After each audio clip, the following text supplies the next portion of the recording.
ಇನ್ನು ನವೆಂಬರ್ ಕ್ರಾಂತಿ ನಡುವೆ ಹೆಚ್ಚುತ್ತಲಿದೆ ಸಚಿವಾಕಾಂಕ್ಷಿಗಳ ಪಟ್ಟಿ ಬೆಳೀತಾನೆ ಇದೆ. ಇದು ಮಂಗನ ಬಾಲ್ ತರ. ನಾನು ಕೂಡ ಸಚಿವ ಸ್ಥಾನದ ಆಕಾಂಕ್ಷಿ ಅಂತ ತನ್ವೀರ್ ಸೇಠ್ ಹೇಳಿದ್ದಾರೆ. ನಾನು ಈ ಹಿಂದೆನೇ ಮಂತ್ರಿ ಆಗಬೇಕಾಗಿತ್ತು, ಹಿರಿತನ ಎಲ್ಲವೂ ಕೂಡ ಇತ್ತು, ಆದರೆ ಪಕ್ಷ ಹೇಳಿತ್ತು, ಅವತ್ತು ಸೈಲೆಂಟ್ ಆಗಿದೆ. ಈಗ ಅವಕಾಶ ಸಿಗುವಂತ ಭರವಸೆ ಇದೆ. ಸತೀಶ್ ಜಾರಕಿಹೊಳಿ ಪರ ಯತೀಂದ್ರರದ್ದು ಅವರ ವೈಯಕ್ತಿಕವಾದಂಥ ಹೇಳಿಕೆ. ಪಕ್ಷಕ್ಕೆ ಯಾರೂ ಕೂಡ ಅನಿವಾರ್ಯ ಅಲ್ಲ. ಕಷ್ಟಕಾಲದಲ್ಲಿ ಡಿಕೆಶಿ ಕೂಡ ಪಕ್ಷಕ್ಕಾಗಿ ದುಡಿದಿದ್ದಾರೆ.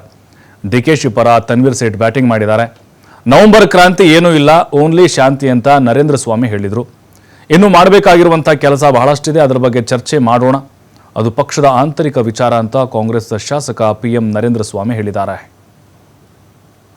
ವ್ಯಕ್ತಪಡಿಸುವಂತ ಒಂದು ಅಧಿಕಾರ ಪ್ರತಿಯೊಬ್ಬರಿಗೂ ಸ್ವಾತಂತ್ರ್ಯವಾಗಿದೆ. ಯತೀಂದ್ರ ಅವರು ಉತ್ತರಾಧಿಕಾರಿ ಅನ್ನೋ ಪದನ ಬಳಕೆ ಮಾಡ್ಯಾರ. ಈ ಎಲ್ಲವೂ ಹೂವಪ್ಪುಗಳು.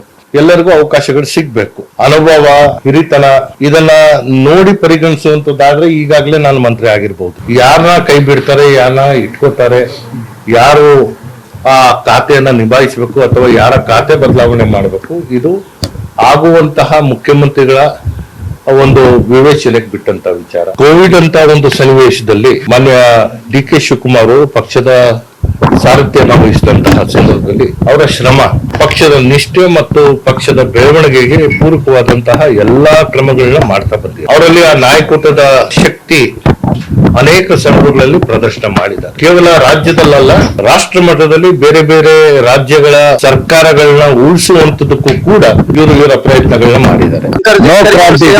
ಶಾಂತಿ ಇನ್ನು ಮಾಡುವಂತದ್ದು ಸಾಕಷ್ಟು ವಿಚಾರಗಳಿದೆ, ಸಾಧಿಸಬೇಕಂತ ಬಹಳಷ್ಟಿದೆ. ಇದ್ರ ಬಗ್ಗೆ ಚರ್ಚೆ ಮಾಡೋಣ. ಈಗ ಆಂತರಿಕ ವಿಚಾರ, ಪಕ್ಷದ ಆಂತರಿಕ ವಿಚಾರ, ಆ ಜವಾಬ್ದಾರಿ ಜಾಗದಲ್ಲಿ ನಾನಿಲ್ಲ, ಅದ್ರ ಬಗ್ಗೆ ಉತ್ತರ ಕೊಡೋದು ಸಮಂಜಸ ಅಲ್ಲ.